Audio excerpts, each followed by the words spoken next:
MK. Kira-kira untuk UTS dari Bapak prefer metode menjawabnya itu seperti apa, Pak? Jawaban-jawaban yang singkat atau yang lengkap atau yang seperti apa, Pak, untuk mata kuliah ini? Ini sebenarnya soalnya nanti kayaknya ABC-an ya.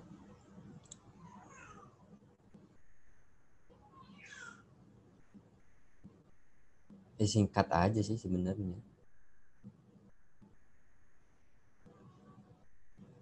Yang penting kalian paham alurnya aja. Ya, kalau untuk persiapan di UTS-nya. Masih 2 pertemuan lagi kan? 3 ya?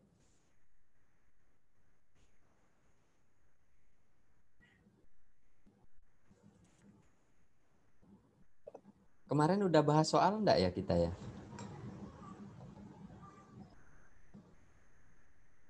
Halo? Sepertinya belum, Pak, kalau bahas soal. Kemarin bahas soal di pertemuan keempat, Pak. Ini kita baru masuk ke pertemuan kelima, Pak. Iya, bahas soal maksudnya itu, soal-soal kayak kemarin. Itu saya udah ngirim ke Dea untuk persiapan teman-teman di ujian. Kita coba dulu itu.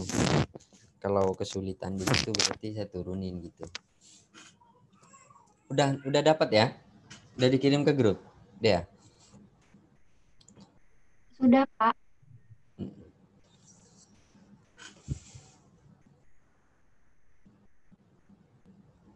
Oke, kita mulai ya. Di pertemuan kelima ini kita akan membahas pendekatan pendapatan dengan metode discounted cash flow.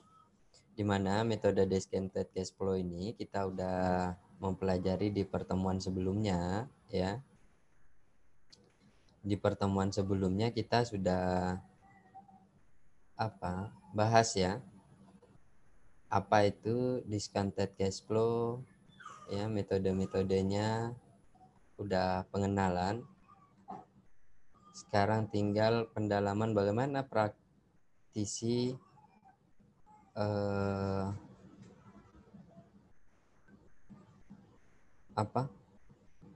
menerapkan pendapatan dengan metode discounted cash flow ini untuk suatu penilaian properti. Jadi dalam penilaian properti itu kita akan memahami secara mendasar bahwa nilai itu adalah potensi atau manfaat dari yang masa akan datang menjadi nilai kini, itu adalah nilai bagi properti tersebut. Sehingga pendekatan pendapatan ini kita terapkan di dalam penilaian suatu properti ya. Kita sudah mempelajari bagaimana menentukan nilai suatu properti itu dengan metode direct kapitalisasi atau metode langsung, metode JIM ya. Kita sudah mempelajari itu. Yang selanjutnya kita coba untuk membahas terkait dengan metode DCF ini. Metode DCF ini kita sudah dikenalkan di pertemuan sebelumnya ya.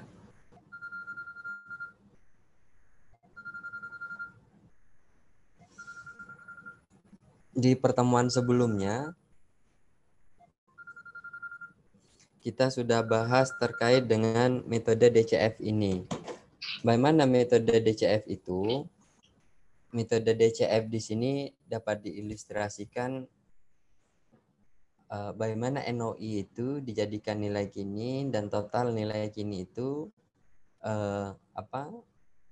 kita anggap itulah sebagai manfaatnya, sehingga manfaat ekonomisnya itu terakhir akumulasi dari total itu sebagai nilai dari properti tersebut ya. Bagaimana nilai dari discounted cash flow ini? Nilai suatu objek itu ya didapatkan dengan cara mendiskonto atau mengkalikan dengan diskon faktor tertentu rangkaian pendapatan yang akan datang menjadi nilai sekarang. Jadi nilai sekarang itu digambarkan sebagai nilai bagi aset tersebut.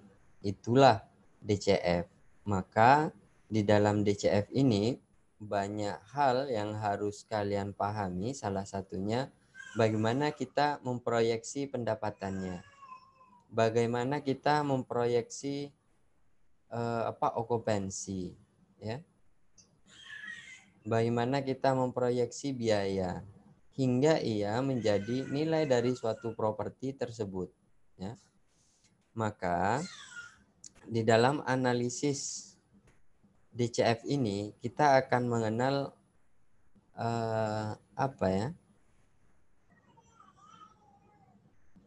proses-proses penilaian yang lebih lengkap, ya, lebih banyak mengandalkan data historis, ya, dan rasionalitas. Bagaimana rasionalitas itu nanti memberikan pilihan kepada kita untuk melakukan penyesuaian atau analisanya. Analisanya masuk akal enggak nih segini? Ya. Kalian harus mempertimbangkan itu di dalam melakukan penilaian, ya.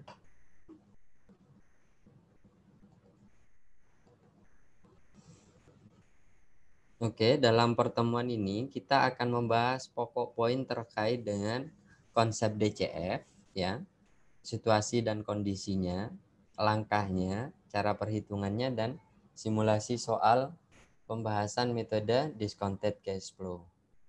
Ya, langkah dan tata cara sebenarnya sudah kita coba di pertemuan sebelumnya, ya. Analisis pendapatan dan biaya pada pertemuan kedua kalau nggak salah, itu kita sudah membahas bagaimana caranya hal-hal yang dipertimbangkan di dalam pendapatannya, di dalam biayanya, ya. Mana yang masuk terhadap pendapatan. Itu sudah dibahas di sebelumnya. Maka konsep dasar di dalam poin pertama nih kita akan membahas terkait dengan konsepnya. Konsep discounted cash flow ini, DCF-nya, ya, atau dikenal juga dengan metode arus kas yang didiskonto atau metode arus kas terdiskonto, ya. Kalau teman-teman baca di SPI sebenarnya lebih lengkap ini, ya. Lebih lengkap, dia lebih umum. Lebih umum, saya rasa informasinya pun dia lebih kepada penerapan untuk penilaian. Hanya saja di model DCF di sana belum melihat bagaimana untuk properti, ya. Spesifiknya bagaimana. Maka coba kita bahas dia DCF ini sebagai metode. Kita akan melihat arus kas, ya, arus kas dari suatu properti itu yang akan memberikan gambaran, ya, gambaran atas nilai suatu properti itu dilihat dari mana? Dari data historisnya, ya. Di mana poin kedua di sini arus kas dapat lebih memberikan gambaran pendapatan suatu properti baik sekarang maupun yang akan datang, ya, dengan memperhatikan data-data masa lampau. Lah disinilah dia kenapa di DCF itu berbicaranya juga terhadap data historis si objek itu, ya. Objek itu bagaimana data historisnya menunjukkan terhadap kinerja, ya, kinerja terhadap properti tersebut. Nah, dari kinerja ini kita akan membuat suatu proyeksi bagaimana kemungkinan, ya, kemungkinan yang akan terjadi jika properti tersebut tetap dikelola oleh kita, ya, dikelola properti tersebut dengan manajemen yang profesional untuk mempertahankan nilai dari suatu properti tersebut, ya. Data historis yang dimaksud di sini adalah data historis yang terkait dengan objek penilaian itu, ya. Bisa nanti dia berbicara terkait dengan okupansi dia berapa sih selama historisnya, tertingginya berapa, terkecilnya berapa, rata-ratanya berapa, kenaikan harga sewanya berapa, ya, kenaikan biayanya bagaimana, struktur biayanya bagaimana. Itulah yang penting akan kita lihat di dalam cash flow atau laporan dari properti yang hendak kita nilai, ya. Proyeksi arus kas sangat penting dalam penilaian, oleh karena itu perlu diperlukan prinsip antisipasi, ya. Prinsip antisipasi dari kemungkinan keuntungan di masa yang akan mendatang itu juga akan menjadi prinsip kita, ya. Yang kedua adalah penyesuaian seluruh data pasar. Nah, data pasar umumnya seperti apa? Data pasar yang dimaksud itu apa? Bisa dari laporan properti yang sejenis. Itu bisa ya. Itu bisa jadi data pasar, atau harga sewa pasar saat ini berapa. Itu juga jadi pertimbangan kita dalam melakukan analisis.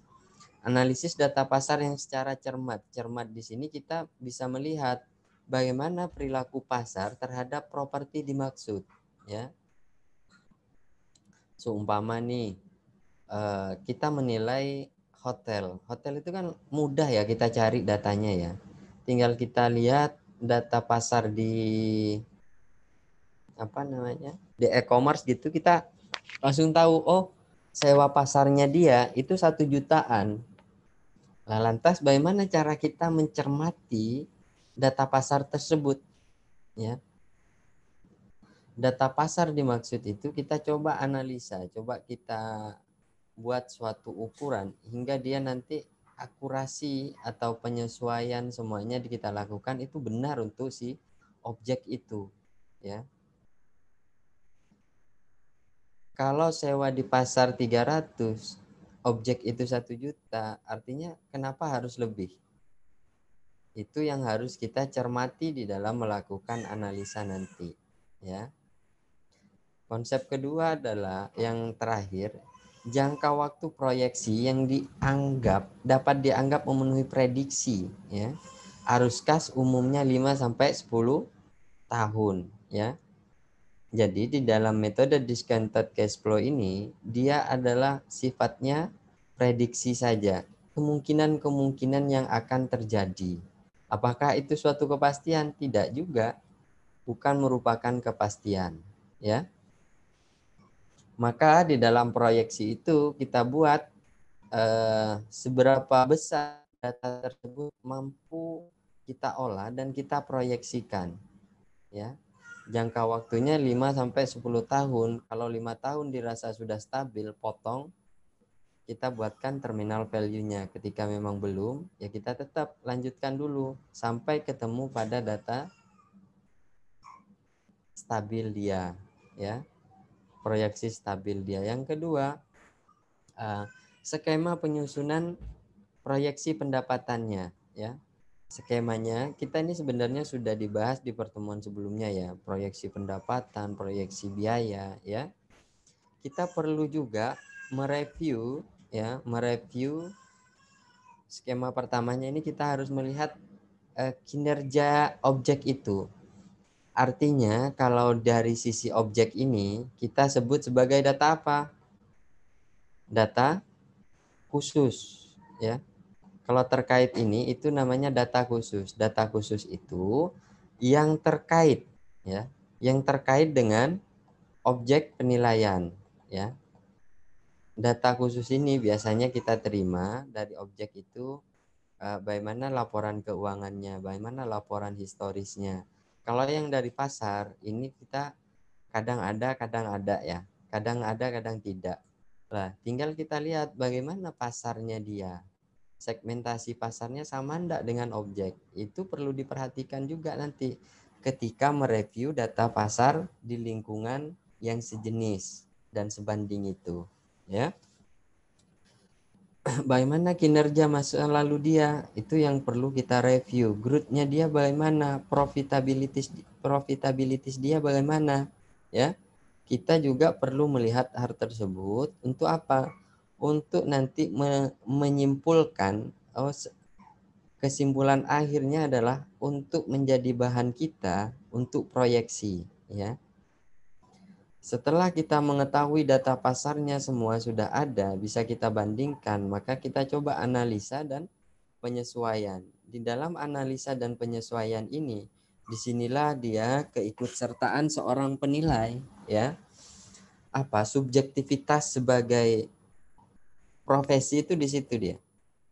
Bukan persoalan profesional judgment-nya ya, tapi bagaimana dia kita sesuaikan sesuai dengan kondisi yang normalnya, bagaimana sih melakukan penilaian ini.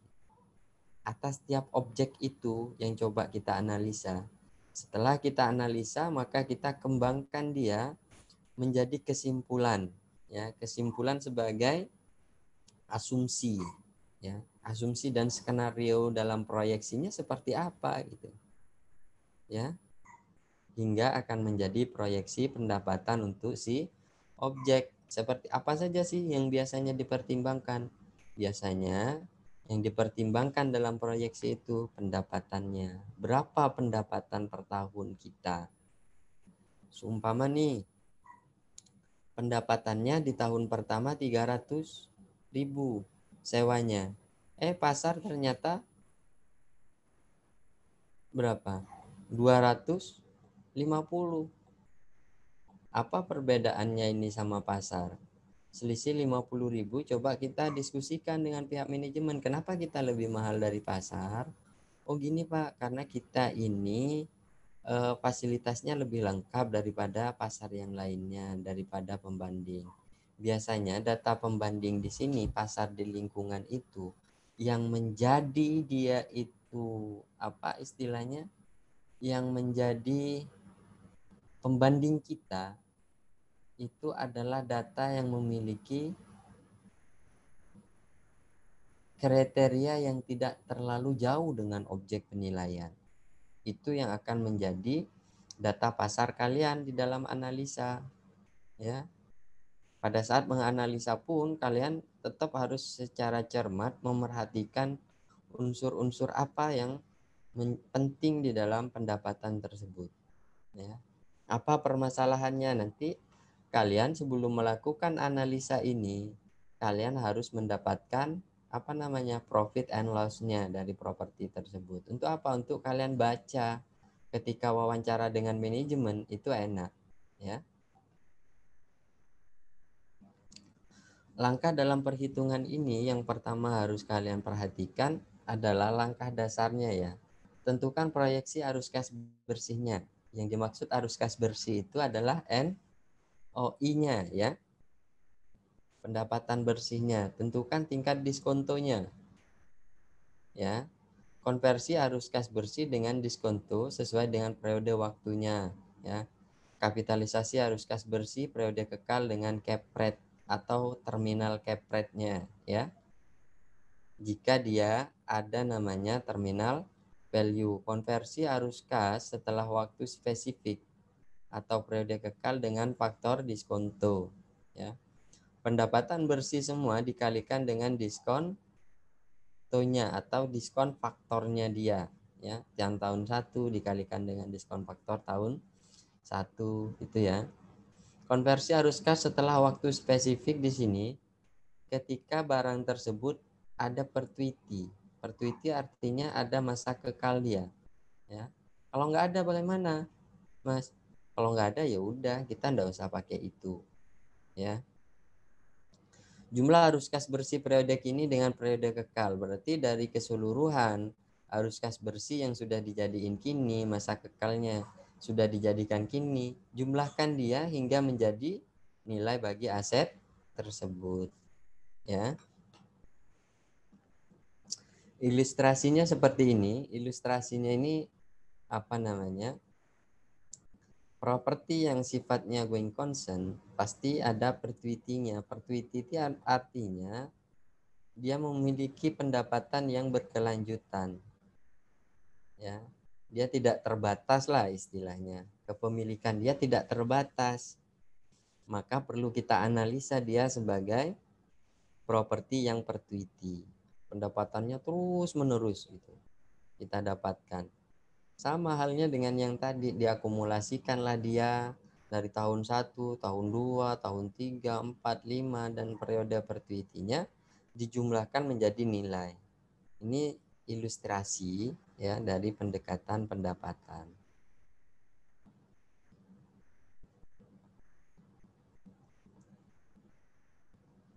Sebenarnya ini udah ya.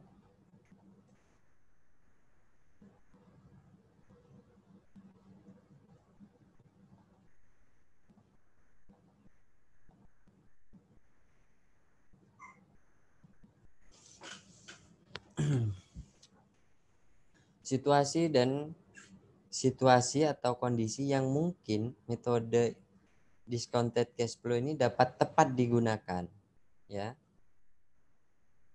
Yang pertama, dilakukan terhadap properti komersial itu pasti ya.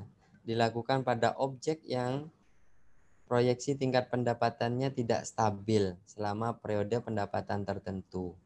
Artinya ketika kita melihat dari sisi pendapatan dia, itu pendapatan dan biayanya naik turun ya. Ketika dia naik turun maka belum memberikan kepastian, butuh namanya normalisasi itu. Maka di dalam DCF ini dia sebenarnya menormalisasi semuanya. Umpama turunnya turunnya begini ya, jurang gitu. Berarti ini bagaimana disemutin dia, dinormalisasi. Apa yang membuat turun ini? Gitu. Diperhatikan. Oh ternyata dia harus bayar bunga, bayar apa di cash flow dia, atau hal-hal yang tidak terkait gitu. Maka kita coba lihat nih proyeksi dia bagaimana pasar di sana di kawasan itu, ya. Pasar di sana itu seperti apa kondisinya, itu yang diperhatikan di dalam analisis penilaian properti dengan income ini. Nanti agak disemetin dia, seumpamanya jurang begini jadinya jurangnya agak landai gitu. Hingga ketemu normal. Pendapatannya sudah normal maka dipotong, di present value kan, maka menjadi nilai dari objek tersebut. Yang kedua apa?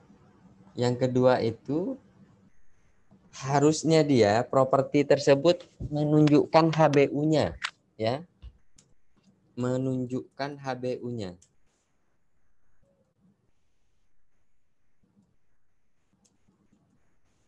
Artinya properti tersebut merupakan penggunaan tertinggi dari tanah tersebut, ya.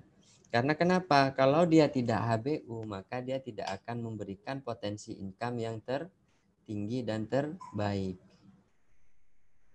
2 minggu yang lalu, saya menilai suatu SPBU. Ya. SPBU tersebut, kita peroleh semua data keuangannya itu, lengkap dia. Saya olah, harga tanah di situ sudah 30 jutaan. Ya. 30 jutaan. Sedangkan SPBU ini setelah kita coba pelajarin, itu 15 sampai 18 ton per hari ya. Ton per hari. Ya kurang lebih nilainya sebesar 18 sampai 23 miliar. Ya. Pada saat kita menilai properti ini, yang kita lihat adalah apakah properti ini sudah HBU apa tidak. Setelah coba saya analisa, ternyata properti ini sudah tidak HBU. Kenapa saya sebut tidak HBU? Nilai tanah sudah 30 juta. Setelah coba kita analisa secara sederhana dengan nilai pasar dia, itu sekitar 47 miliar. Ya. Pada umumnya, kalau untuk kita memproyeksikan SPBU itu ya 5 sampai 10 tahun lah, 5 tahun lah ya. Karena kenapa? 5 tahun itu margin dari SPBU itu sedikit unik. Dia sudah ditentukan, oh margin kamu 665 ya. Oh margin kamu 330 ya.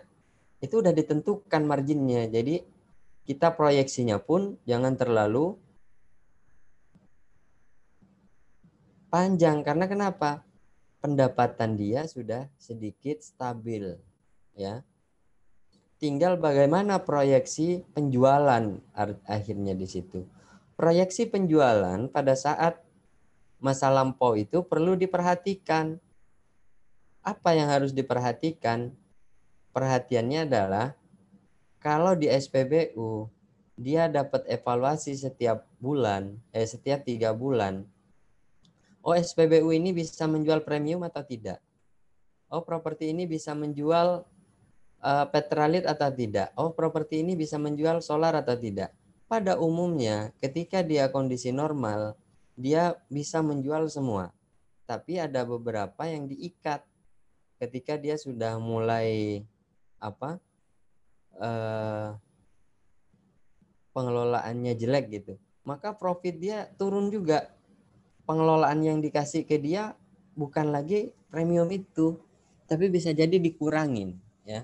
Dikurangin. Oh, awalnya itu lengkap, ada premium, ada petralit, ada pertamax, ada semua lah ya, dexlit, solar, semua ada. Setiap bulan pasti ada evaluasi, itu pasti ada perubahan itu. Perubahan itu kita ikat pada tanggal penilaian itu, ya. Kita ikat pada tanggal penilaian itu, apa yang dijual pada saat tanggal penilaian, itulah potensi dia, ya. Karena kenapa? Kinerja masa lampau pun belum tentu memberikan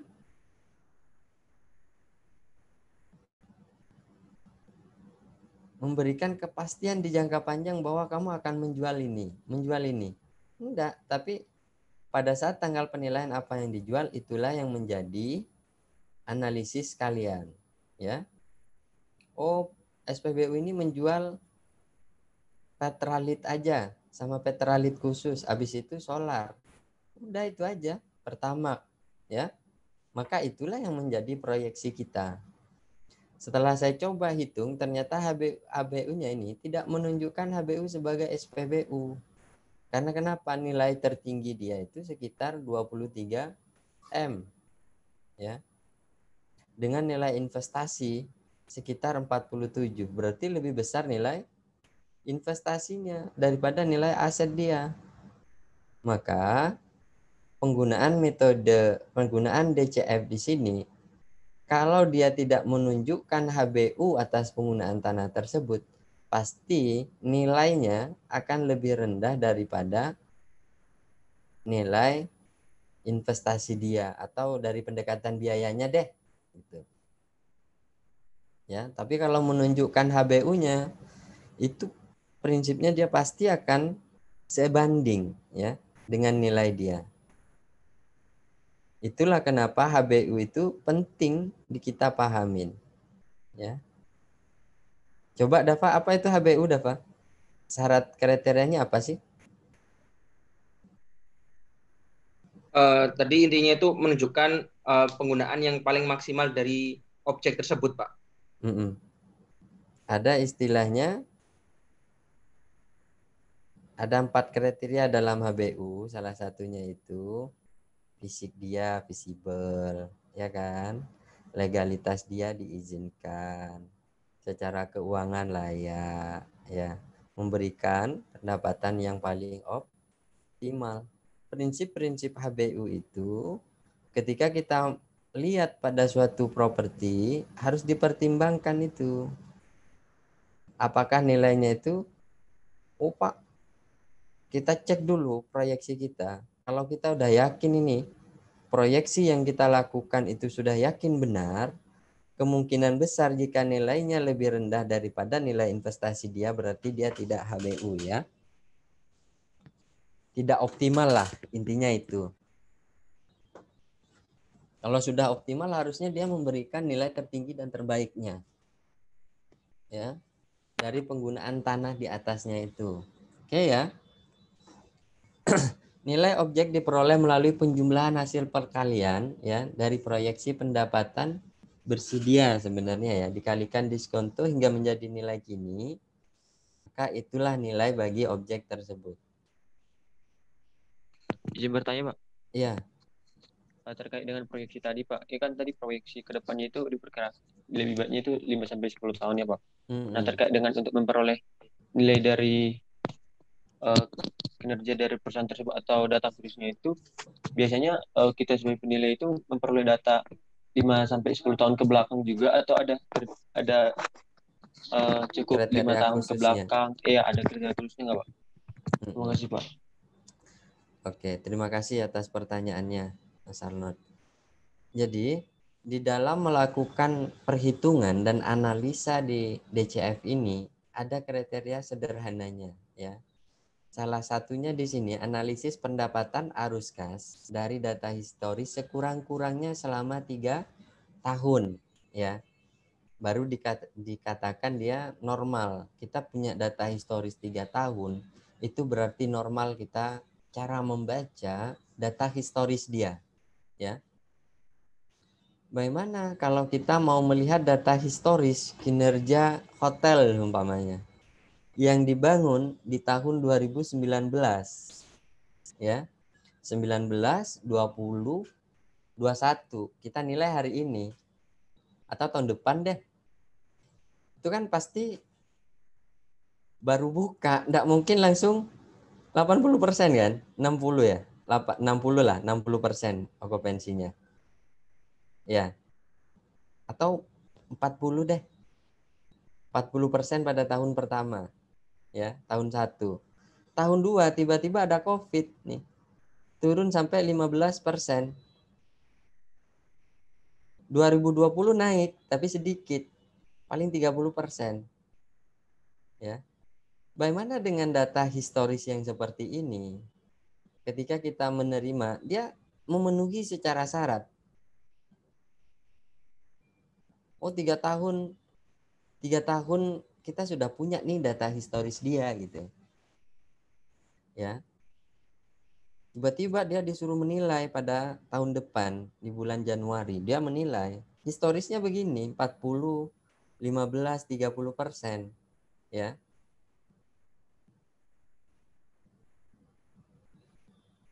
Bagaimana kita cara membacanya? Cara membacanya adalah lihat lagi properti yang sejenis laporannya seperti apa, ya. Karena kenapa? Apakah kita bisa mempercayai, meyakini bahwa properti ini seperti ini tumbuhnya? Sulit kita yakinin. Masa hotel 40% atau perkantoran deh 40% gitu. Apapun propertinya, ketika tidak kondisi normal maka perlu kita cari data yang normal. Coba data historis kita lihat lagi nih. Kondisi normal dari tahun 2015 sampai 2019 berapa sih okupansi di Jakarta gitu kan? Atau berapa okupansi di Kota Medan? Maka dari data itu yang perlu kita coba analisa sebagai data historis pasar, ya, untuk dibandingkan dengan si objek itu, ya. Bagaimana jika kurang dari 3 tahun gitu, baru buka hari ini, tiba-tiba tahun depan sudah harus dilakukan, ternyata diminta dilakukan penilaian jenis propertinya properti komersial. Bagaimana sebaiknya kita sebagai seorang penilai?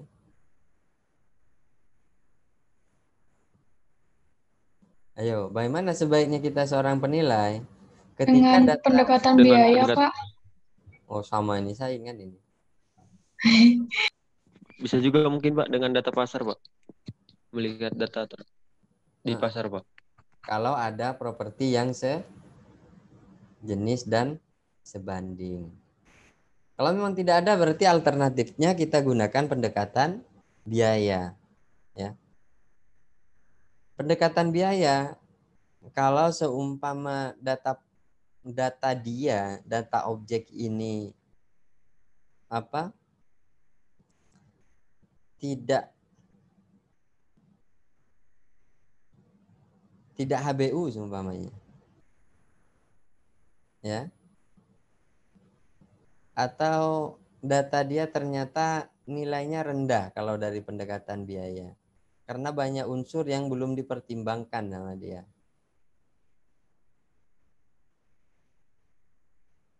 Artinya apa? Ketika kita mencoba menganalisa dengan pendekatan pendapatan, jika properti itu belum mencukupi 3 tahun operasional, artinya baru bangun. Ketika baru bangun, kemungkinan besar nilai dia sama dengan nilai investasi dia plus ya keuntungan wirausaha. Ya. Keuntungan wirausaha ini harus dipertimbangkan di dalam melakukan penilaian dengan pendekatan biaya. Walaupun pada penerapannya sampai sekarang belum begitu diperhatikan, ya. Karena kenapa? Pendekatan pendapatan itu dia melihat, oh iya, pasti semua orang akan berpikir kalau saya berinvestasi, saya menginginkan keuntungan yang lebih. Keuntungan yang diharapkan itu sama dia, itulah ekspektasi yang diharapkan dari modal yang kita lepas. Maka dikonversikanlah ia sebagai nilai. Tadi ketika dia kurang dari 3 tahun, maka kita coba analisa dengan data historis yang ada. Ya.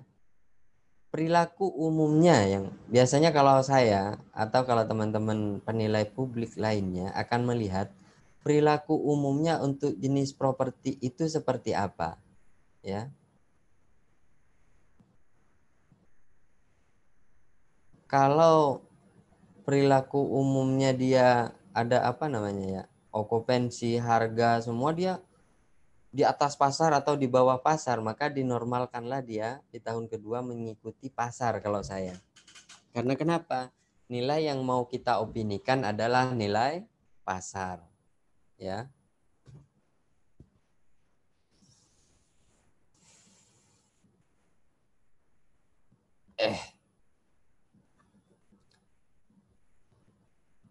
Itu kalau kondisi data historis kita tidak mencukupi ya, maka kita merefernya ke data historis dari properti yang sejenis dan sebanding. Apakah pendekatan biaya sebaiknya kita gunakan? Kalau untuk penggunaan pendekatan biaya, idealnya itu pendekatan biaya, pendekatan apapun ya, konsep pertamanya gini. Pendekatan apapun yang digunakan ketika dia mengacunya kepada pasar, idealnya nilainya tidak terlalu jauh, bahkan bisa sama. Ya, prinsipnya begitu. Ketika memang tidak diyakini pendekatan biayanya, seumpamanya dengan kita coba olah pendekatan pendapatannya, oh ini segini pendekatan, oh ini. Coba kita lihat data historis dia, kita sesuaikan hingga seorang penilai itu punya pilihan rasional, ya, mana yang akan digunakan, yang lebih tepat digunakan di dalam melakukan penilaian tersebut. Ya.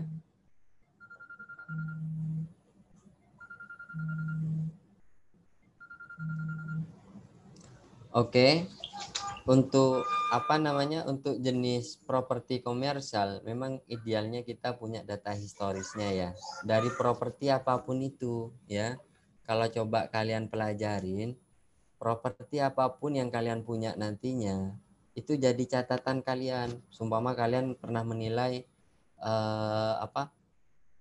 GI sumpamanya ya, atau Aston, hotel apapun yang pernah kalian lakukan penilaian, itu jangan sampai dihilangkan arsipnya. Coba pelajari, oh ternyata begini nih. Kalau untuk hotel rata-rata pendapatan bersihnya itu kurang lebih 25 sampai 40 tertingginya seumpamanya. Itu pasti nggak mungkin sampai 80%, ya.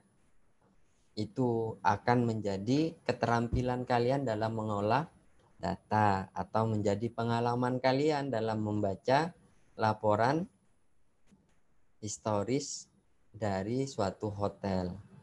Kalau seumpama nanti tiba-tiba kalian dapat penilaian oh ini pendapatannya 60% nih dari pendapatan bersihnya 60% dari pendapatan kotornya. Kenapa sih kok bisa segini gitu? Coba kita lihat. Oh, dia cuma jual kamar saja seumpamanya. Bisa jadi, oh ternyata jumlah karyawannya tidak terlalu banyak seumpamanya. Atau pertimbangan-pertimbangan lainnya yang bisa kalian coba wawancara dengan pihak manajemen, ya, ketika ada pendapatan yang tidak normal. Oke, yang kedua, melakukan normalisasi terhadap pendapatan yang bersifat tidak rutin. Ini sudah Arnold sudah tanya ya kemarin ya, apa siapa yang nanya ya?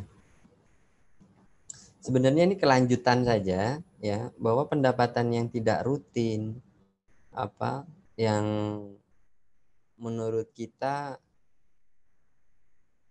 tidak signifikan, atau pendapatannya oh tahun ini ada, tahun depan tidak ada, tahun depannya ada gitu ya, atau pendapatannya 1 tahun 1 kali, dikelompokkanlah ia kepada kelompok pendapatan yang tidak tetap atau pendapatan lainnya ya, tapi dinormalisasi dia ya.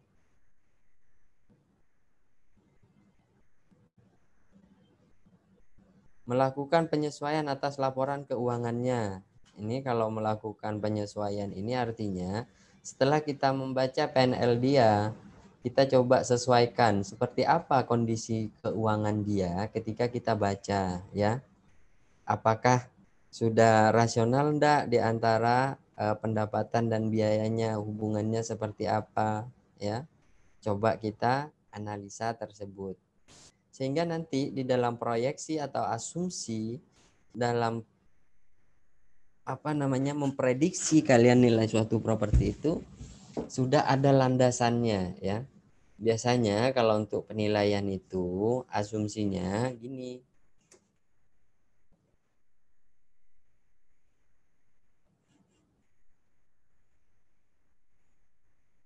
Di sini asumsi ya. Ini historis ya. Ini proyeksi. Nah, dari sini nih ya, dari semua pendapatan di sini coba kalian lihat dulu rata-ratanya seperti apa. Oh, ada ini pendapatan yang tidak normal, maka dinormalkanlah di sini sebelum digunakan sebagai data asumsi. Ketika sudah masuk kepada data asumsi ini, setelah kalian lakukan penyesuaian, maka akan dilakukan proyeksi ya. Proyeksi tahun pertama, seumpama dia belum mengikuti pasar nih ya. Biasanya sih kalau saya di tahun pertama itu dia mengikuti historical dia ya. Harga, biaya gitu ya. Rata-rata historical. Setelah tahun kedua, biasanya saya ikutkan dia bagaimana pasarnya. Karena kenapa? Untuk pengelolaan manajemen yang berbeda ya, terhadap properti yang tidak kompeten menjadi kompeten ya. Itu membutuhkan waktu ya, sekitar 1 tahun itu ya, untuk memberikan perilaku yang baru terhadap properti tersebut. Ini apa yang saya lakukan maksudnya. Kalau yang lain bagaimana? Yang lain ada yang langsung rata-rata ya, tanpa dilakukan penyesuaian menjadi asumsi ini. Cukup di sini ini rata-ratanya udah masuk akal dari data ini. Tapi kalau saya lihat dulu rata-ratanya, oh saya bandingkan dulu dengan data tahun terakhir ya, historis terakhir berapa. Ya, data historis terakhir itulah yang akan memberikan realnya pendapatan dan pengeluaran yang akan dihadapi oleh properti tersebut ya.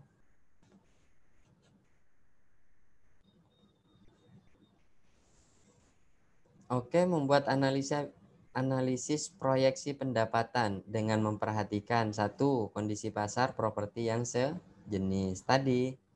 Oh, properti sejenis itu kenaikannya berapa persen sih gitu ya.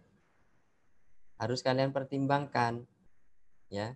Oh, data historis ini berapa sih okupansinya? Itu ya.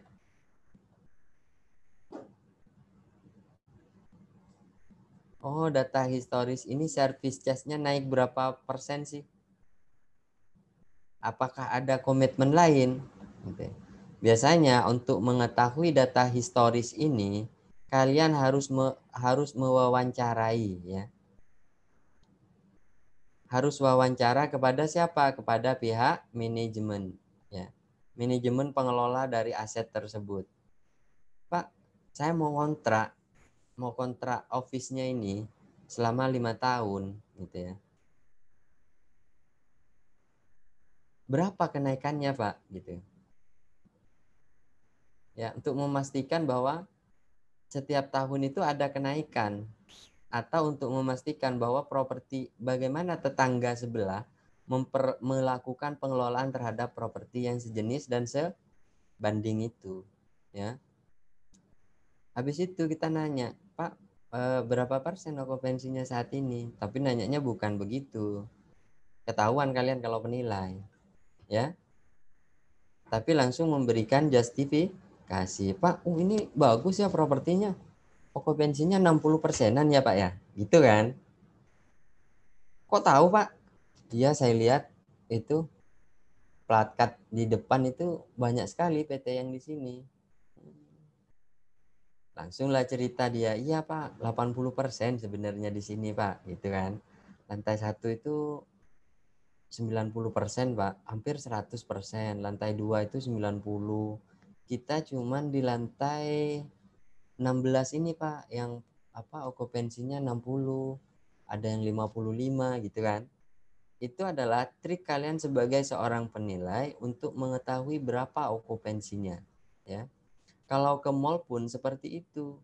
Sebelum kalian mewawancarai terhadap manajemen ya, kalau properti itu properti mall enak ya, kita bisa ngelihat space yang terpakai. Atau kalian hotel gitu. Kalau hotel dari mana coba kita mau melihatnya? Dari orang yang makan. Orang yang ke restoran di pagi-pagi kan biasanya di absen tuh, ya kan? Hampir 80% lah ya. Orang yang nginep di hotel itu dia makan di situ, ya. Hampir makan di situ, maka kita coba lihat, oh, ini ada berapa kamar sih, Pak gitu. Kita coba pelajarin, oh di sini total kamarnya itu 54, Pak. Di hari ini yang makan 30 umpamanya. Itulah salah satunya. 30 kamar yang langsung pesan. Oh, tapi di sini ada juga ya Pak ya, yang tidak pesan makan ya gitu kan. Iya Pak, ini ternyata ada yang nggak pesan makan sekitar 15 gitu. Itu trik untuk mengetahui berapa okupansi realnya dari suatu properti tersebut. Kalau terkait dengan kenaikan biaya, kenaikan sewa, mungkin kita bisa ya wawancara ya dengan si owner seumpamanya. Karena dia pasti ada namanya analisis kompetitor dia. Ya, analisis kompetitor ini yang juga kita analisa di dalam properti tersebut.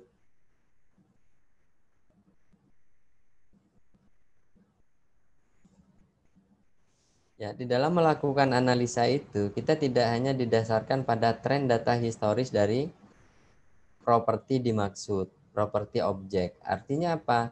Data historical itu bisa jadi kayak tadi kondisinya. Kalau kondisinya baru, kurang tepat digunakan, ya kita harus mengacu kepada kondisi umumnya properti yang sejenis. Kondisi politik, sosial, semuanya keamanan pastilah berpengaruh terhadap proyeksi, hingga itu perlu diperhatikan. Kondisinya COVID sama non-COVID kan pasti beda. Kondisi resesi, kondisi tahun 98 gitu kan, krisis ekonomi pasti berbeda lah ya kondisinya. Makanya sebenarnya di dalam perhitungan discounted cash flow di dalam penilaian dengan pendekatan pendapatan itu semuanya sebenarnya dilakukan seolah-olah posisinya normal, ya. Kalau seumpama ada simulasi tidak normal, berarti dia sedang melakukan bukan nilai pasar lagi nanti, ya. Bisa jadi dia nilai potensial, nilai kajian itu boleh sebenarnya. Tapi kalau untuk melakukan penilaian, kita coba analisa secara normal, ya. Proyeksi pertumbuhan usaha sesuai dengan tingkat pendapatan yang dihasilkan dan kepentingan usaha tersebut. Dari mana kita tahu? Coba kita baca historis dia, coba kita baca business plan dia, ya. Pada umumnya dia kan punya business plan tuh. Apalagi properti yang baru dibangun, ya. Kita coba baca itu business plan dia. Nah, membuat proyeksi selama sisa umur ekonomis dia. Sisa umur ekonomis itu biasanya pada apa sih, gitu ya? Perkebunan gitu kan. Dia ada terbatas masa produksinya. Ketika masa produksi itu terbatas, ya, sudah umur berapa objek tersebut, ya? Tahun tanamnya tahun berapa?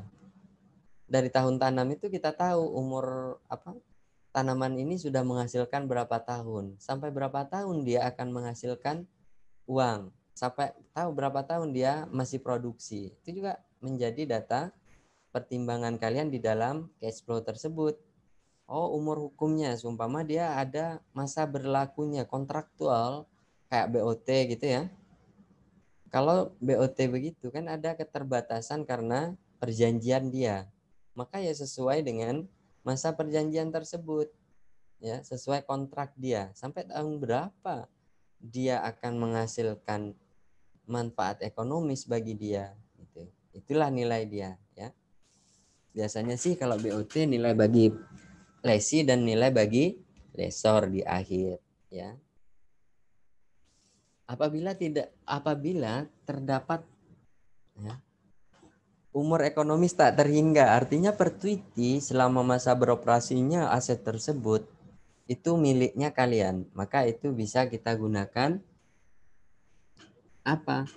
terminal value, ya. Terminal value itu akan melihat berapa besar nilai di akhir dia, seolah-olah di dalam cash flow di tahun 10, tahun kelima itu dijual, berapa manfaatnya ketika dijual. Ada ndak orang yang mau dengan harga segitu? Kalau saya gitu ya cara berpikirnya.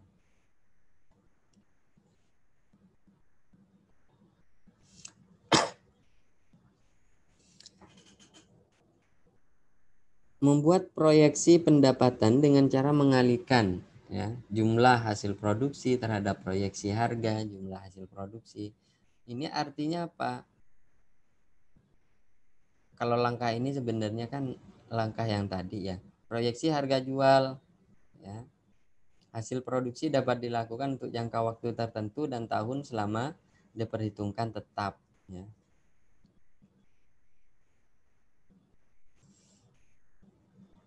Maka pendapatan-pendapatan yang kita coba proyeksikan itu kita juga lihat. Kalau seumpama tanaman, kita mau melihat tingkat kenaikan CPO di mana sih gitu seumpamanya. Atau harga karet. Harga karet yang kita proyeksikan sampai berapa tahun? Kalau karet itu proyeksinya sampai 30 tahun umpamanya. Harganya seperti apa? Data historisnya kita lihat, ya. Bobot produksinya berapa gitu. Biasanya kalau harganya stabil, ya, data historisnya stabil, hanya mengandalkan kepada kesesuaian tingkat produksi dia dengan realisasinya. Realisasinya berapa sih umumnya dia? 60% dari data standar seumpamanya, ya. Maka itulah yang dianalisa nantinya.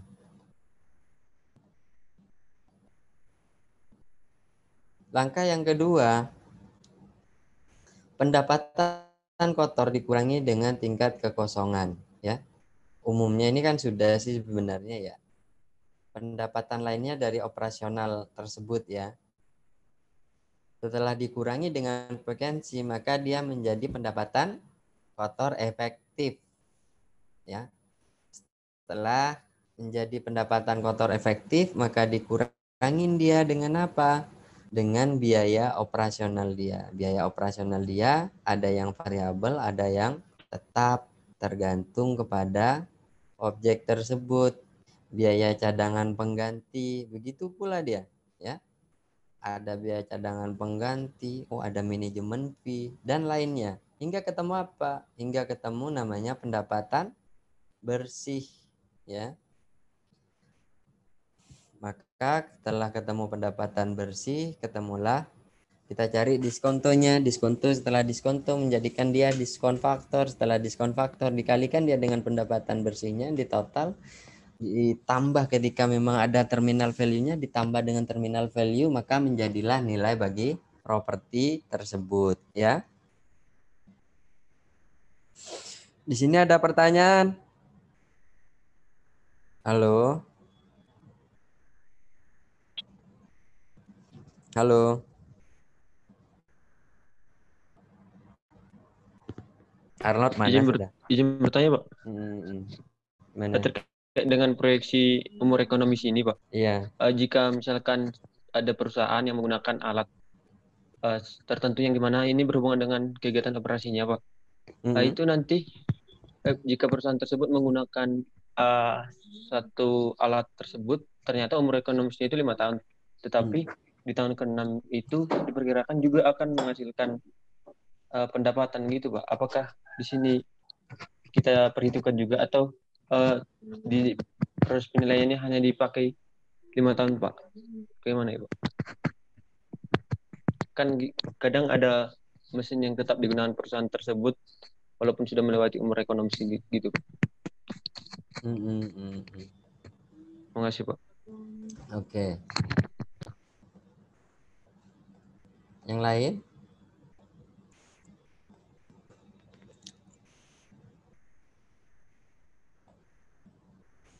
Ya, ketika kita melihat cash flow, ya, setelah melihat cash flow, mana cash flow yang termasuk di dalam kewajaran, ya, kewajaran dalam analisanya dia. Wajar artinya ini pasti dikeluarkan oleh perilaku umumnya objek yang sama, gitu ya. Ketika objek yang sama akan mengeluarkan itu, maka gunakanlah dia, ya. Tapi ketika dia perilakunya spesial hanya untuk properti tersebut, seumpama dia itu tidak punya genset, gitu ya. Tidak punya genset, dia sewa genset, ya. Kan setiap operasional baik SPBU, hotel, mall, office itu harus ada cadangan, ya, energi cadangan. Berarti kita harus punya namanya apa, genset itu ya, apa genset itu ya, ngerti ya genset ya?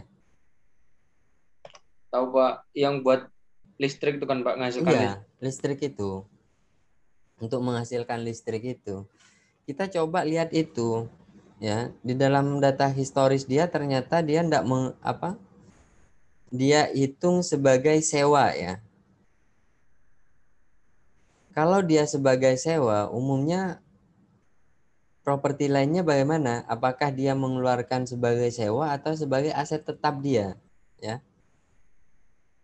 Makanya bagus pertanyaannya tadi. Berarti setiap penilai itu harus meminta terlebih dahulu aset tetap dari properti yang kita nilai tersebut, gitu loh. Oh, ini Pak, ternyata kita sewa loh Pak, lahan parkir di sebelah. Bagaimana coba? Secara kontinu dia akan bayar sewa untuk tanah. Untuk tanah tersebut, untuk parkir yang tidak memenuhi standar seumpamanya. Kira-kira apa yang dilakukan? Oh, ini ada istilahnya penyusunan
Tes.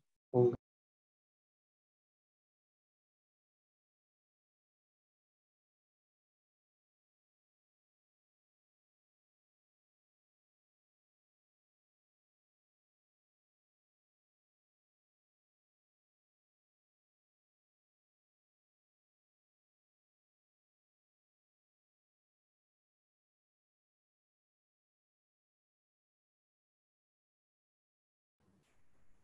Halo, internet kita kantor putus tadi. Mohon maaf ya. Tadi pertanyaannya Arnold, bagaimana properti itu kalau dia sudah habis umur ekonomisnya ya? Ya, Nat ya? Iya, Pak. Tapi dia masih bisa beroperasi kan?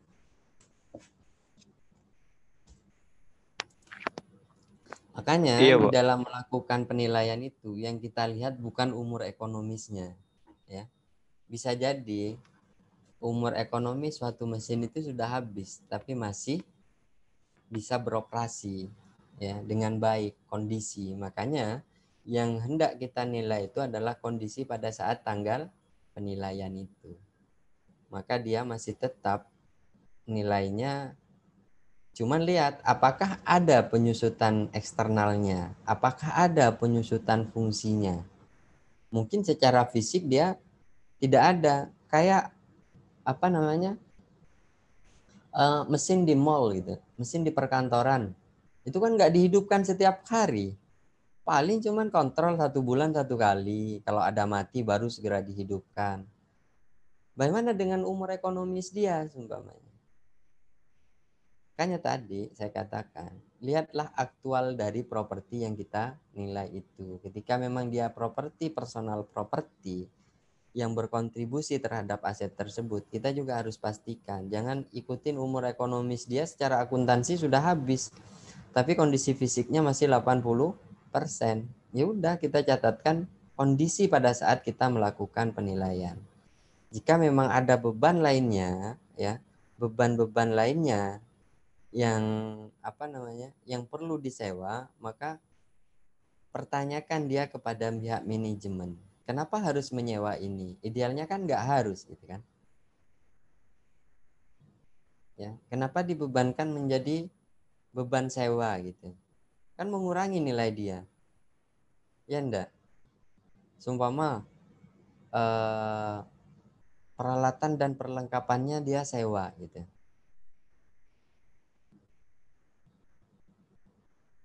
Apa? Kayak mobil-mobil anggota dewan atau apa lah ya, mobil-mobil PLN gitu, rata-rata kan sewa 6 tahun 5 tahun, setelah 4 tahun apa 5 tahun gitu, setelah habis sewanya ya udah kita kembalikan dia barang, kan lebih efektif sebenarnya sewa, tapi pendapatan bersih dia pasti akan berkurang dan tidak memiliki aset ya. Maka itu yang dipertimbangkan di dalam penilaian bisnis. Kalau di kita enggak, tapi bagaimana normalnya ya, standarnya bagaimana, apa yang kita lakukan.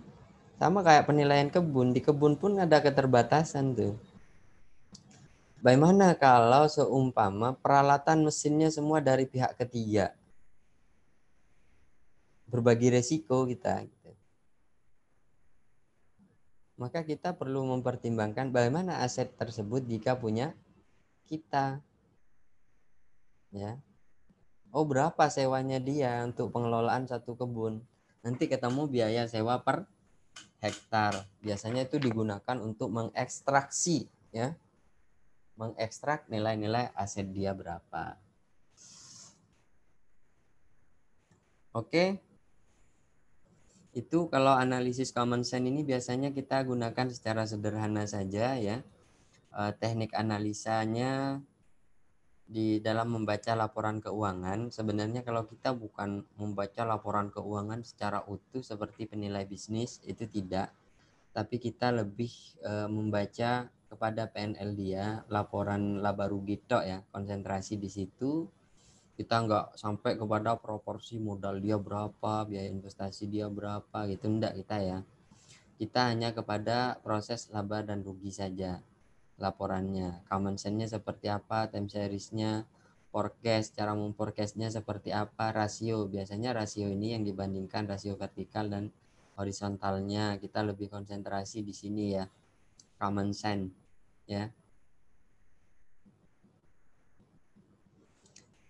Tren horizontalnya seperti apa, tren vertikalnya seperti apa dari laporan laba ruginya ya. Paling kalau kita untuk menilai properti di wilayah situ saja sih. Data-data historical itu rata-rata apa namanya?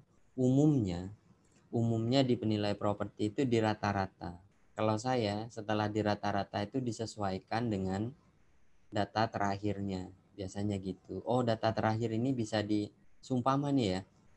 Rata-rata hotel itu gini. Rata-rata biaya hotel itu terutama listrik. Kalau hotel itu kan sangat dipengaruhi oleh listrik ya. Listriknya ketemunya rata-rata 17% gitu. Ya. 17%. Tiba-tiba di tahun terakhir itu 30% dari biaya gitu. Karena kenapa? Dari pendapatan, karena adanya kenaikan umpamanya. Rata-rata ternyata terlalu jauh jaraknya, tidak menggambarkan real dari properti tersebut ya. Maka pertimbangkanlah, coba kita analisa, pertimbangkan dalam kondisi normal gitu. Kondisi aktualnya dia itu berbicaranya seperti apa, berapa persen biaya yang dikeluarkan realnya. Coba kita lihat, perbandingkan, analisis dulu dong. Kita coba ketika biaya per kamar listrik itu berapa sih dibutuhkan gitu ya. Ketika okupansinya 60, total dari biaya per kamar itu berapa? Biasanya biaya listrik itu dibagi menjadi dua, ada yang variabel, ada yang tetap ya. Nanti kalau yang variabel itu dipengaruhi oleh apa? Oleh okupansi hotel. Umpama hotel itu ketika nggak ada orangnya, kamar itu kan mati kan, kecuali ada hantu lah di dalam situ, iya kan, baru hidup dia. Kalau nggak ada orang, siapa lah yang nempatin ya. Berarti kalau okupansinya 30, biasanya saya pelajarin begitu sih. Kalau 40, berapa biaya per kamar dia gitu. Itu yang akan menjadi pengalaman kalian ya. Pengalaman kalian dalam melakukan penilaian ya. Oke, kalau ini sebenarnya digunakan untuk penilai bisnis, tapi nggak apa-apa. Kalian coba pelajarin ya. Sebenarnya kurang lebih sama sih, harga pokok, harga jual, berapa dari ininya, berapa biaya, rasionya ya. Analisis time series itu ya terkait dengan apa? Untuk apa sih sebenarnya analisis historis itu ya, untuk melihat bagaimana kita asumsi di tahun pertama sebenarnya. Asumsi-asumsi yang kita gunakan sudah memberikan keyakinan buat kita enggak gitu. Kalau kita udah yakin, tembak ya katanya itu. Ya, terkait biaya, coba kita pelajarin juga. Biasanya pada umumnya biaya gaji itu mengikuti sama kalau di perkebunan mengikuti produksinya ya. Kalau gaji karyawan di hotel itu mengikuti standar dia, standar minimalnya. SPBU itu terikat oleh standar ya, oleh standar peraturannya Pak. Kalau makanya ketika kalian nanti melakukan survei, itu yang pertama kalian tanya itu ketika sudah mau selesai guyon gitu kan, Pak, properti ini kelemahannya apa sih Pak gitu. Biasanya dia ngasih tahu, kalau pas lagi banyak orang itu enggak. Pendekatan personal, kelemahannya apa untuk kalian tahu, kelemahan properti ini gitu. Ternyata tadi SPBU yang saya sampaikan itu, padahal udah enggak HBU kan. Setelah saya tanya, Pak, kenapa Bapak beli properti ini? Kenapa harus dibangun SPBU? Bukankah sudah tidak memberikan potensi maksimal atas modal Bapak? Oh enggak Pak, kita beli properti ini ya, kita beli properti ini untuk pertimbangan prestis saja Pak. Karena kalau saya sebagai perusahaan SPBU, katanya dia yang bergerak di SPBU, saya beli ini dengan pertimbangan bisnis, itu sudah salah Pak, nggak pas untuk investasi ini. Kita cuma berharapnya dikenaikan harga tanah saja kan Pak katanya. Kalau keuntungan udah nggak ada katanya. Berarti properti yang saya maksud tadi SPBU itu, dia hanya ingin membentuk image bahwa prestise untuk si pemilik ya. Itulah yang tidak ada harganya. Padahal kalau kita ukur 23 sama 43, harga prestisnya berapa tuh? Ya. Coba kalian hitung kalau dia investasi di tempat lain, kita bisa punya berapa SPBU. Ya kan? Cuman ternyata image kalau teman-teman itu punya SPBU di dalam kota, berarti dia adalah orang yang hebat tuh. Image dia bagus ternyata. Oke ya. Analisis rasio ya, rasio pun dibagi lagi ya, banyak ya. Kita harus mempelajarin bagaimana properti itu kinerjanya ya. Ini tinggal dibaca aja sih sebenarnya. Tapi bagi penilai itu sebenarnya ya, kita tinggal melihat kewajarannya saja sih, wajar atau tidak gitu. Wajar atau tidak berarti kita harus punya pengalaman historis atau bertanya kepada orang yang berpengalaman. Nah, penilai itulah. Kalau kita jadi penilai yang introvert, nggak dapat kita informasi dari teman-teman yang lain, ya. Malu bertanya, sesat di jalan. Kalau di penilaian nggak bertanya, kalian banyak sesat menyesatkan, ya. Bisa-bisa merugikan ke orang lain, ya. Penilai-penilai pemula itu harus banyak belajar kepada penilai senior apa yang perlu diperhatikan dari setiap properti yang kita nilai itu. Ketika saya menilai kebun gitu, saya bukan ahli kebun, saya orang ekonomi. Jadi saya nanya ke orang kebun, apa sih kelemahan di dalam DCF penilaian kebun ini? Apa yang tidak terakomodir gitu? Apa yang harus diperhatikan pada saat saya nyampe ke lokasi? Saya nanya itu, konsultasi dulu, gitu. Baru kalian buat form, namanya form interview. Ya.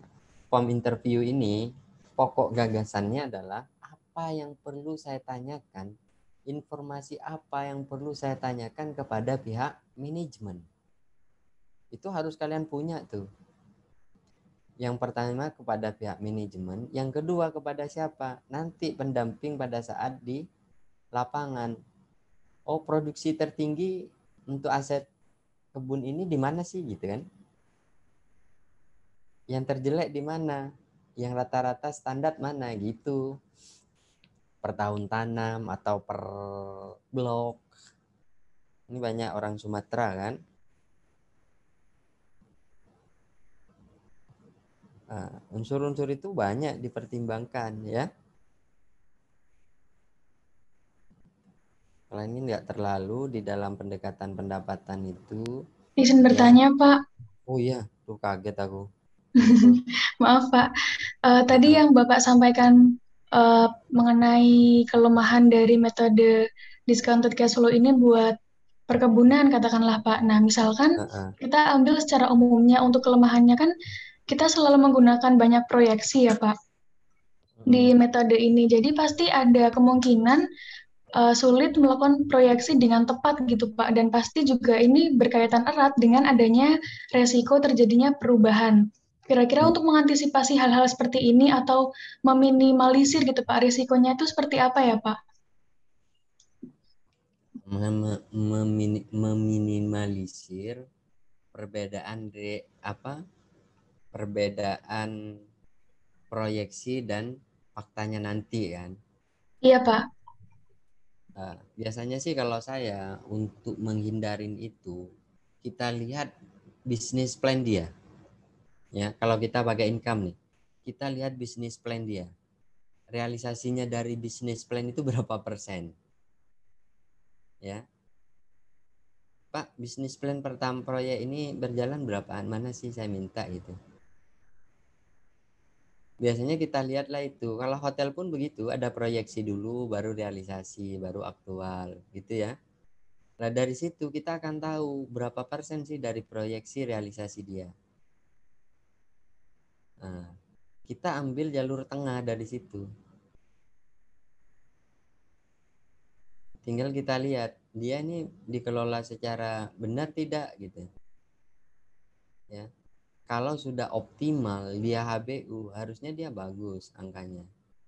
Tapi cek jangan dipaksakan ya, tidak semua dengan income itu penghasilannya lebih lebih baik daripada pendekatan lain. Tapi lihat juga, pertimbangkan dia apakah sudah HBU atau tidak. Biasanya itu.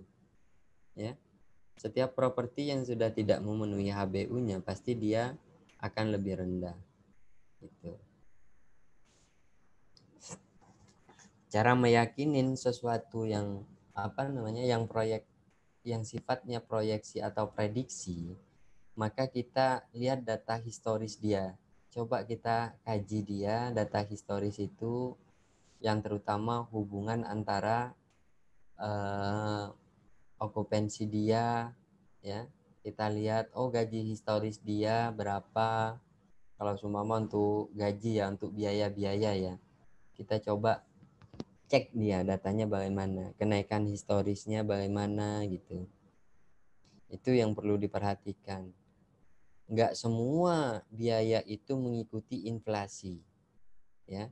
Enggak semua biaya itu sama dengan pertumbuhannya. Pasti ada biaya yang kenaikannya tidak terlalu besar. Contohnya kayak apa? Contohnya kayak PBB. Biasanya PBB itu ada sendiri kajiannya, kapan naik, kapan turun. Tiba-tiba naik sekali. Di suatu masa saya menilai suatu properti yang awalnya cuma 100.000, 200, kan normal kenaikannya. Tiba-tiba nilai NJOP-nya 1.200.000. Kan nggak normal itu. Ya. Jadi memproyeksikan itu juga harus mempertimbangkan data-data dari pemberi tugas. Ya salah satunya tadi data historical dia, ya. Data bisnis plan dia. Juga harus ditanyakan dengan manajemen.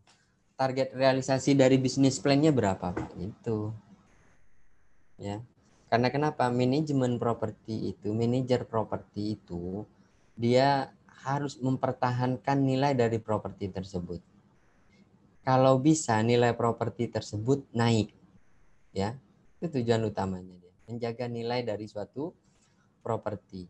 Makanya tanyakan ke dia, bagaimana cara untuk merealisasikan dari bisnis plan dia, berapa persen target dari bisnis plan, ya.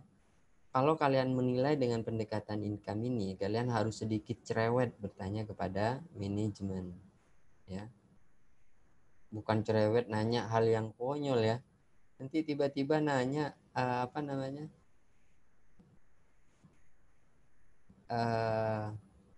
Pak, kalau nanti dari properti ini ada asuransinya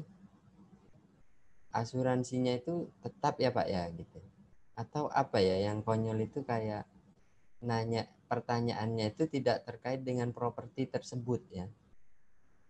Mengada-ada gitu. Hati-hati bertanya kepada manajemen, kadang-kadang dia ngerjain kita ya. Ketika kalian jadi penilai nanti, sudah jadi penilai profesional nih ya, kalau sudah jadi penilai profesional ya, yang harus kalian pelajarin adalah bagaimana mengembangkan teknik interview, speaking ya, public speaking ya, itu terutama nanti biar agak pede dengan dengan pemilik. Cuman biasanya memang pemilik itu lebih paham dari kita, tapi pemilik itu belum tentu paham terhadap penilaian ya. menangnya kita memang baru mengenal itu, tapi mengenal properti yang sejenis bukankah sudah sering? Tapi coba kita pelajarin ketika kita wawancara dengan dia, apa sih yang penting untuk dipertimbangkan gitu. Oke, ada lagi? Baik, terima kasih Pak. Oke, sama-sama.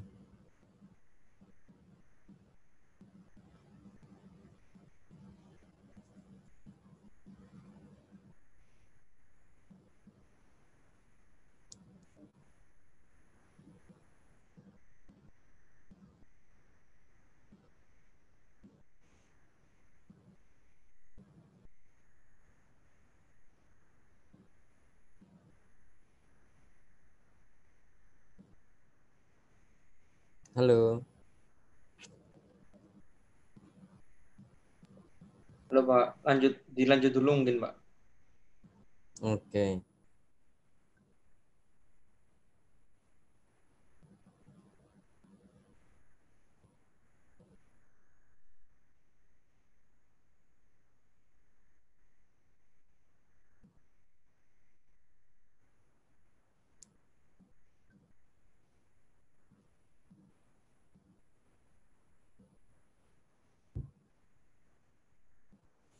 Oke, dari sini kita akan tahu bahwa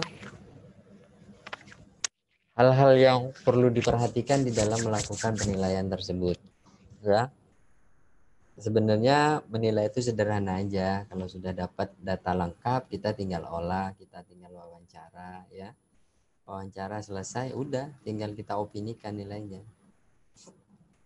Kalau untuk biasanya sih, kalau untuk penilaian properti, ya, kalau secara secara metode keuangan, ya, di dalam discounted cash flow itu kita untuk mengukur net present value, IRR, ya, profitability indexnya berapa, ya, tingkat pengembalian modal, apa namanya, lama investasinya, biasanya seperti itu. Tapi kalau di dalam penilaian kita jarang kita memperhatikan hal-hal yang model keuangan begitu, IRR-nya, terkecuali tujuan khusus ya. Kalau tujuan penilaian ya udah, sebenarnya mirip sama NPV ya, net present value ya, cuman dia sebelum pajak. Kalau kita kan sebenarnya NOI, present value dari NOI itu adalah nilai dari properti tersebut, ya. Udah enggak sampai IRR, ya, tingkat balikannya kapan, resikonya bagaimana, nggak ada itu. Kalau di penilaian properti itu lebih sederhananya sebenarnya penilaian di properti itu. Karena kenapa? Pendekatan pendapatan itu di dalam properti bukan untuk mengukur suatu investasi, ya, tapi untuk mengukur berapa nilai dari properti tersebut. Bisa jadi dalam studi kasus penilaian kayak HBU itu tidak mempertimbangkan tingkat balikannya kapan, enggak, NPV terbesarnya berapa, itulah yang memberikan nilai tertinggi dan terbaiknya. Ini IRR-nya lebih cepat, enggak, NPV-nya berapa gitu kalau HBU, ya. Pengukuran keuangan yang seperti ini hanya tools saja untuk membangun keyakinan. Biasanya sih kita lebih pakai itu berapa nilai yieldnya, ya, kapitalisasi tahun pertamanya berapa dibandingkan nilai. Biasanya gitu sih kita ngukurnya, ya. Kalau IRR ini kita enggak lah ya, tapi kalau untuk penilaian bisnis itu pasti ini diukur semua. Kalau kita enggak, ya, lebih sederhana lah mengukur properti itu.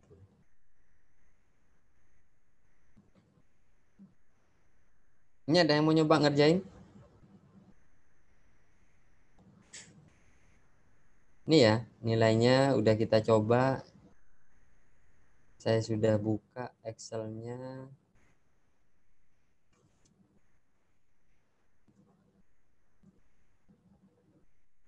Ini ya.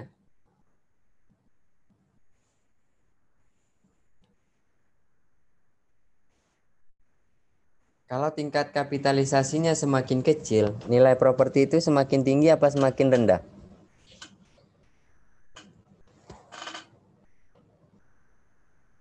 Halo, terminal value-nya, terminal cap rate-nya semakin kecil, semakin rendah apa semakin besar nilai propertinya?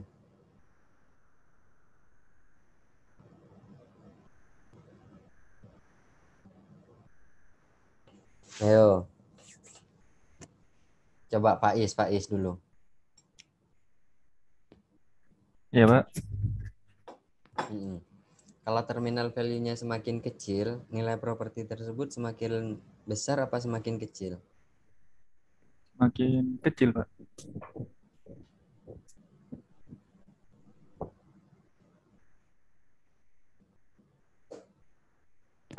Pak, yang KAI coba koordinasi sama Bu Sri.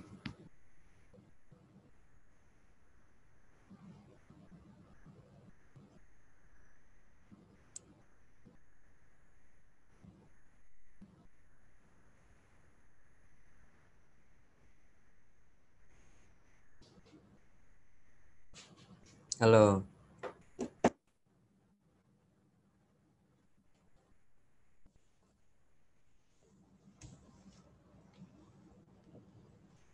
Semakin apa tadi? Menurut saya semakin kecil, Pak. Semakin besar kan nilainya kan? Kalau terminal value-nya semakin kecil, persentasenya, maka nilainya semakin besar. Terminal cap rate-nya semakin kecil, nilai properti tersebut semakin besar, ya. Kalau hubungan dengan diskon rate-nya semakin besar, maka nilai tersebut semakin apa ayo? Semakin apa? Andi Syah Awali.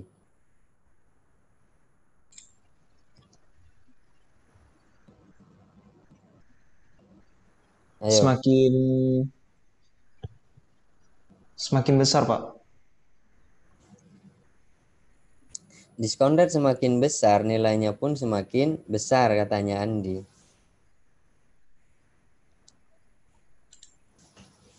Kalau Nabila apa? Makin besar juga, Pak. Ayu. Semakin besar juga, Pak. Dia beda sama cap rate. Kalau cap rate kan dia kalau makin kecil, makin gede nilainya. Bedanya apa? Katanya tadi tingkat diskontonya semakin besar, nilainya semakin besar. Iya, Pak. Makin besar nilainya kalau tingkat diskonnya makin besar. Oh gitu. Coba Bani. Gimana Bani? Dia musik-musikan tuh mulai tadi. Dia Coba Bani. makin besar, Pak. Makin besar. Bincar, mana Bincar? Lama nggak saya panggil dia. Ya Pak, saya Pak. Gimana Bincar? Ini kalau diskon faktor atau tingkat diskonto Pak? Diskonto semakin besar nilai suatu properti semakin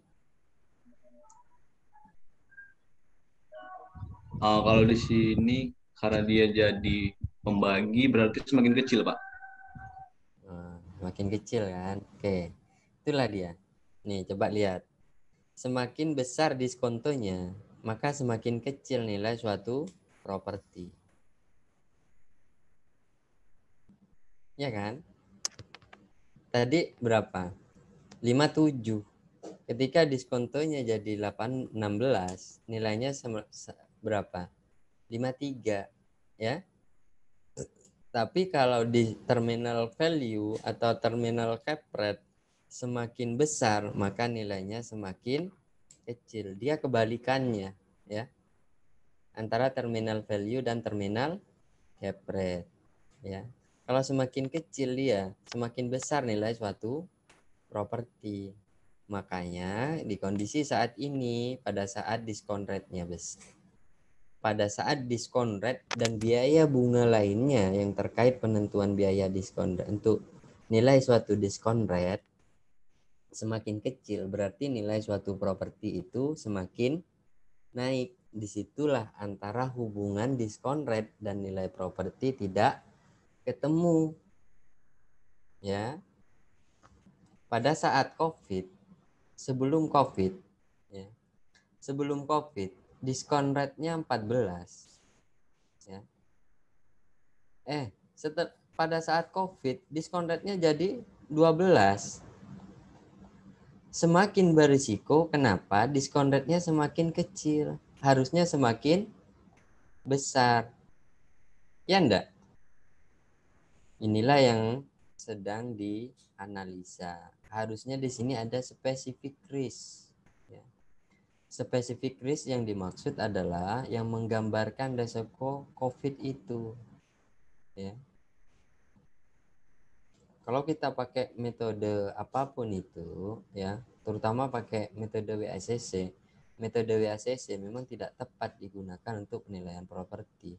Tapi karena sudah tidak metode yang lainnya kesulitan data, maka metode itulah yang paling mudah kita memperoleh datanya, ya. Karena yang sedikit objektif itu pakai itu. Kalau yang lainnya subjektif sudah nanti. Itu ya, terkait hubungan antara terminal value dan terminal dan diskon rate. Oke, ini pertanyaannya cash flow-nya nanti saya kirim, ya. Nanti coba kalian lihat dari pertanyaan soal-soal yang sudah kita kirim. Udah dibaca semua ya.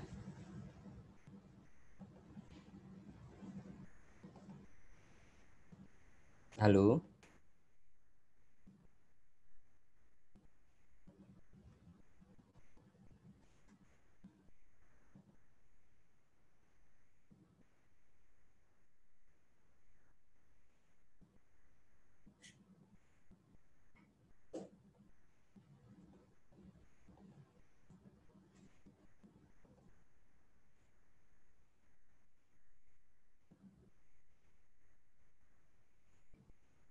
Halo.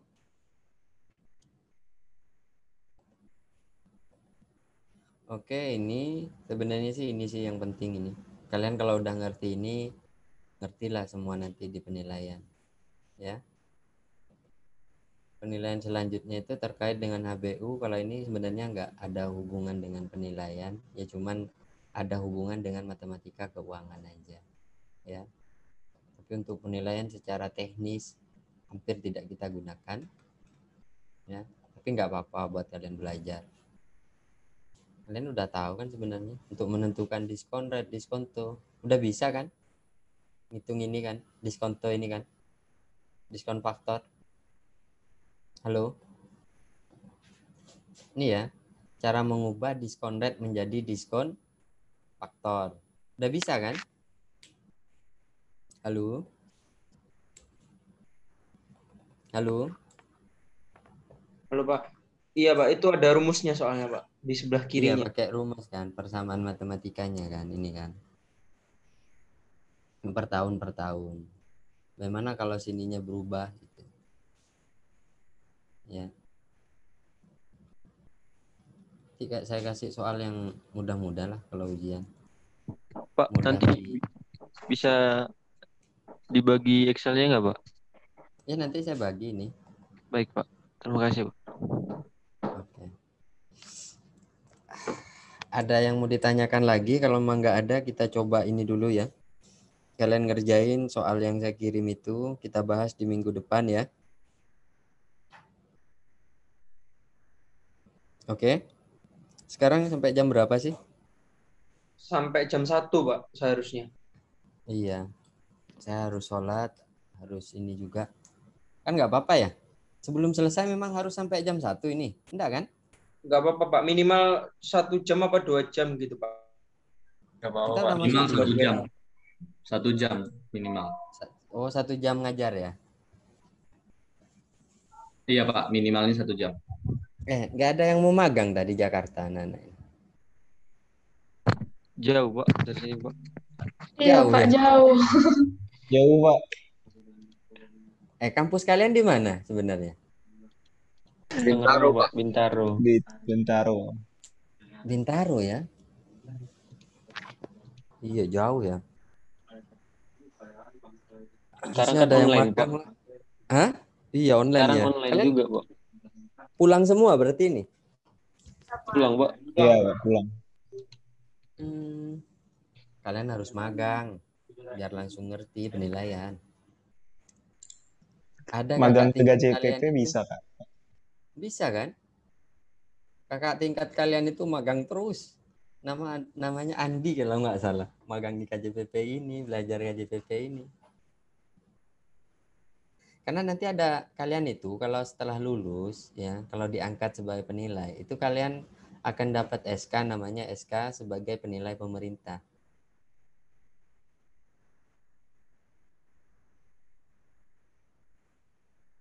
Halo? Ya, Pak. Nggak semua, Pak, jadi penilai pemerintah dan jadi penilai pajak, Pak. Iya. Ya siapa tahu. Nanti jadi penilai, habis itu jadi penilai publik. Kan enak. Setelah pensiun jadi penilai publik. Enak itu. Iya, Pak, udah masuk plan kok, Pak. Oh, bagus lah. Saya itu dari kampung. Dari kampungnya kampung. Kalian nggak bakalan tahu. Coba kalian cari di situ.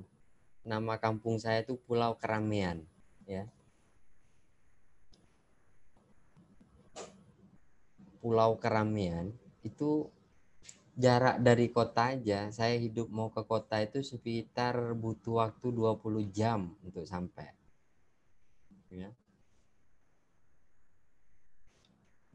Kalian pasti nggak ada yang kampungnya sejauh saya. Saya naik kapal itu minimal 20 jam ya. Untuk sampai ke kota. Kalau sampai ke Jakarta ini butuh berapa jam lagi?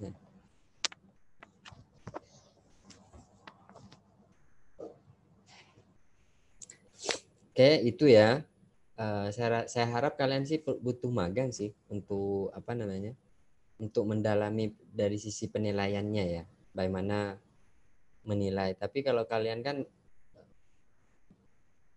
pakainya nanti SE ya untuk penilaian itu ya.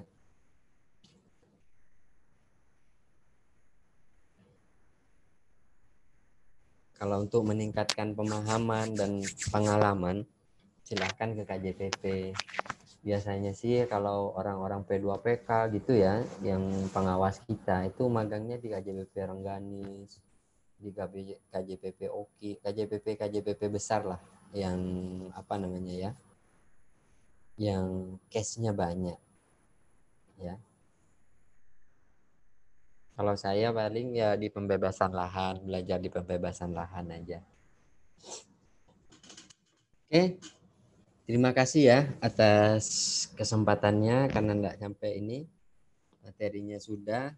Ada yang mau ditanyakan enggak?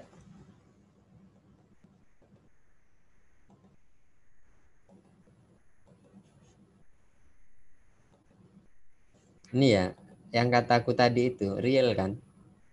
Diskon rate di tahun 2018 14. Diskon rate di tahun 2021 12. Masa iya sih semakin berisiko investasinya semakin turun IRR-nya risikonya. Ya kan? Harusnya lebih besar dong orang Covid. Tingkat ketidakpastiannya semakin tinggi, resiko investasinya semakin tinggi. Harusnya semakin besar. Nih, rata-rata semua dari hasil analisis kalian itu sebenarnya menunjukkan ini. Ya.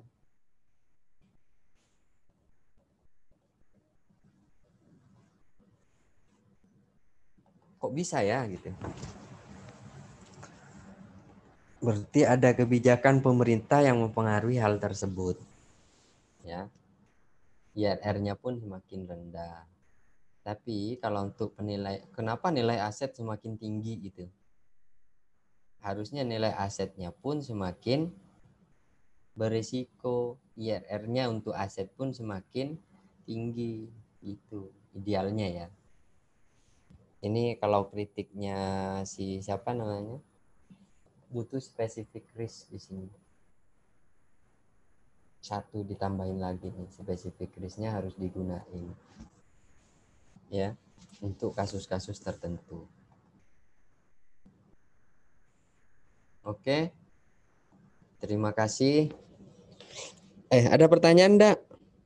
Saya mau kamar mandi. Pak, izin bertanya terkait tugasnya, Pak. Apa? Terkait tugasnya itu pengumpulannya kapan ya, Pak? Tugas yang mana? Yang latihan soal itu, Pak. Bukan tugas itu. Kalian kerjakan, nanti kita bahas. Satu, punyanya siapa yang mau dibahas. Saya pilih acak tapi kelompok aja kayak kemarin. Coba kalian bahas ya. Mana yang nggak ngerti kalian tanya. Gitu ya. Baik, Kita Pak. bahas di depan. Minggu Oh, iya. depan itu kan LDA. LDA itu harusnya sudah ngerti HBU. Makanya saya kasih soal itu. Itu soal ada HBU-nya kan.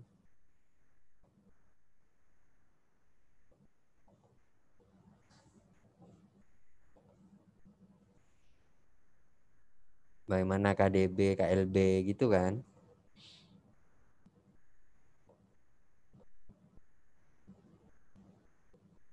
Ya enggak semua harus kalian jawab ya. Mana yang bisa kalian jawab ya jawab, mana yang enggak ya coba tanya gitu ya. Halo? Baik, Pak. Terima kasih, Pak. Oke, terima kasih ya. Ada lagi? Saya absen deh kalau gitu. Abdul Razak, Hadir, Pak. Alfian, Hadir Bapak. Andisa, Hadir, Pak.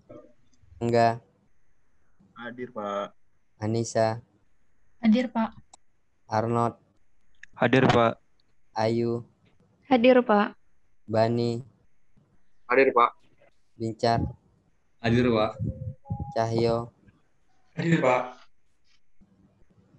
Dea. Hadir, Pak. Deanya 2 ya. Dia Sari, dia Rizky ya. Hadir semua. Hadir, Pak. Ya yang mana? Yang ngubungin saya itu Dea siapa? Dia Rizky, Pak. Oh, dia Rizky. Ada dia Bencar. Dia Sari. Oh, dia Sari. Oke, Faiz, Hadir, Pak. Francis, Kus, Hadir, Pak. Ganang, Pak. Jana. Nggak ada ya Jana ya. Saya Mafiratul Jannah. Saya, Pak. Mafiratul Jannah. Hadir, Pak. Mike, Hadir, Pak.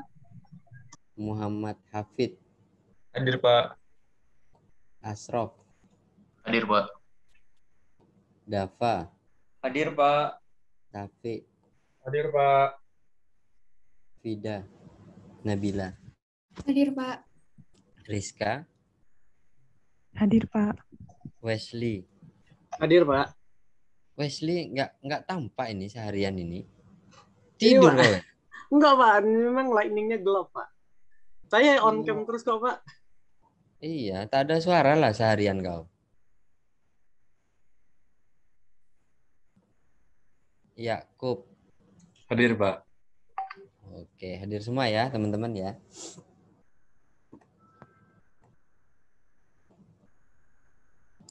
Sorry. Ini kok belum ini ya, keklik ya?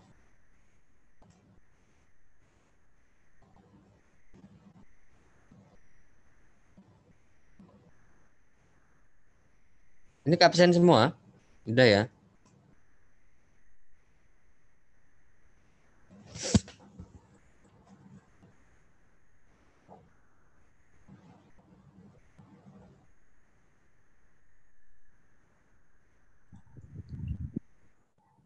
Bukti screenshotnya belum, Pak. Udah dikirim sama siapa? Dia udah kirim ya? Sudah, Pak. Oke. Ini udah ini.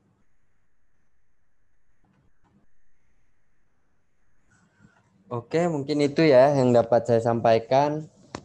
Terima kasih atas kerjasamanya. Nanti kalau ada yang mau ditanyakan, silakan tanyakan ya.